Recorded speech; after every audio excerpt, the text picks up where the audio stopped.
निर्णायक मंडल, अतिथिगण सर्वेभ्यो नमो नमः। मम सम्मुखे उपस्थित मम भ्रातार भगिन्या च सर्वेभ्यो नमो नमः। आज मैं आपके सामने श्रीमद् भगवत गीता के कुछ श्लोकों का उच्चारण करूंगी। कृपया आप उन्हें ध्यान से सुने। यह श्लोक हमारी श्रीमद् भगवत गीता के पहले अध्याय का पहला श्लोक है। इसमें धृतराष्ट्र संजय से कहते हैं, धर्म क्षेत्रे कुरुक्षेत्रे समवेता युयुत्सव मामका पाण्डवाश्चैव किम कुर्वत संजय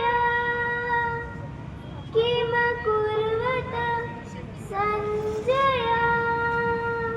अर्थात धृतराष्ट्र बोले, हे संजय, इस धर्म भूमि कुरुक्षेत्र में एक त्रित युद्ध की इच्छा से मेरे और पांडु के पुत्रों ने क्या किया, मुझे बताओ।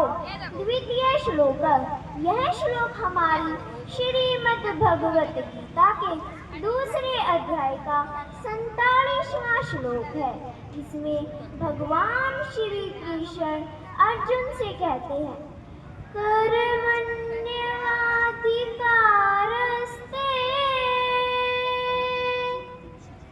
मा फलेषु कदाचन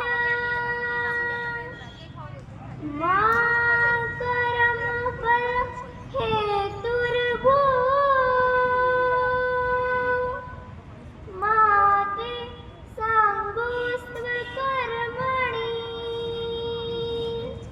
भगवान श्री कृष्ण अर्जुन से कहते हैं कि हे अर्जुन, तेरा केवल कर्म करने का अधिकार है, फल पर नहीं। इसलिए तू कर्मों के फलों का हेतु मत बन और तेरी कर्म न करने में भी आसक्ति न हो। अर्थात इस चराचर जगत में जितने भी जीव है, चाहे वह प्राणी हो, पेड़ पौधे हो या पशु पक्षी हो, वह कुछ न कुछ कर्म अवश्य करते हैं।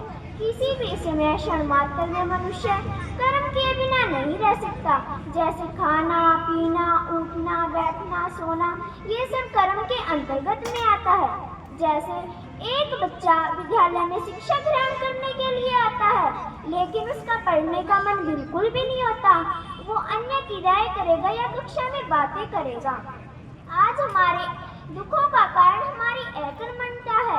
आज मनुष्य बिना काम किए बिना अमीर बनना चाहता है।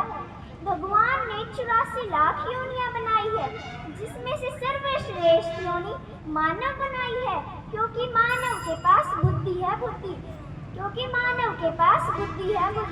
मानव को कर्म बंधन से छूटकर परम पद में जाने के लिए कर्म करने का अधिकार है।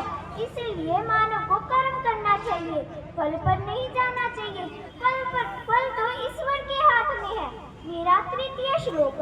भगवान श्री कृष्ण अर्जुन को समझाते हुए कहते हैं, वांसांसि जीर्णानि यथा विहाय नवानि गृह्णाति नरोपराणि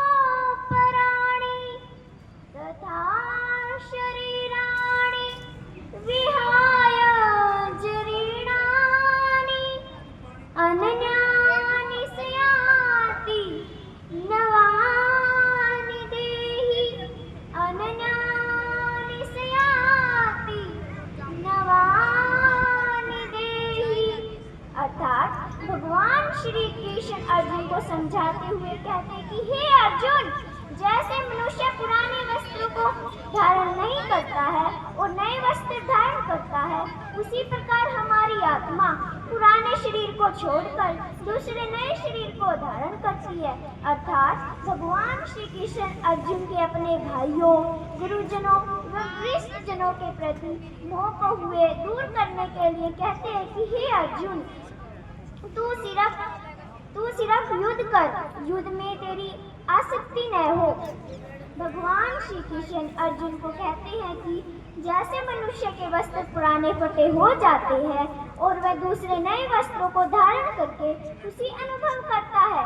उसी प्रकार आत्मा किसी दूसरे शरीर को छोड़कर दूसरे शरीर में जाती है तो उसको पीड़ा का अनुभव होता है। मैं अपनी वाणी को विराम देते हुए कहना चाहती हूँ कि जो हुआ अच्छा हुआ, जो हो रहा है अच्छा हो रहा है, और जो होगा वह भी अच्छा होगा। तुम्हारा का गया जो तुम रोते हो, तुम क्या लाए थे जो तुम्हारा नष्ट हो गया।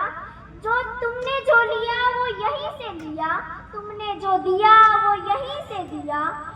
परिवर्तन तो संसार का नियम है। जय तो श्रीमद् भगवत गीता, जय तो श्री कृष्ण। धन्यवाद।